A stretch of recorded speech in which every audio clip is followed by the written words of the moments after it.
Doctor صاحب لونگ کو استعمال کرنے کے بارے میں وضاحت کریں ماشاء اللہ۔ میرے محترم بھائیوں، پوری دنیا میں سب سے طاقتور چیز جو اللہ تعالیٰ نے پیدا کی ہے، ایک ریسرچ بتاتی ہے وہ لونگ ہے، وہ لونگ ہے، وہ لونگ ہے۔ اور ہماری بدقسمتی ہم لونگ کھاتے ہی نہیں ہیں۔ اگر بریانی میں غلطی سے آ جائے، سالن میں غلطی سے آ جائے، کیا کرتے ہیں اس کو کھا کے؟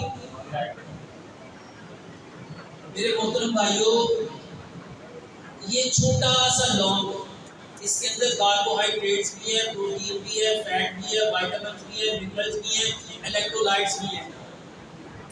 اس کے اندر اللہ نے ہر وہ چیز رکھی ہے۔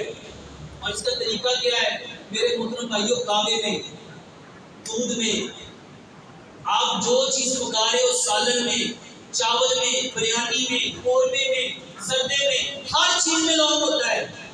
لیکن بدقسمتی کھاتا میرے محترم بھائیوں یہ طاقتور چیز ہے، اس کو طاقتور جسم برداشت کر سکتا ہے، اور اس کے بے شمار فائدے ہیں۔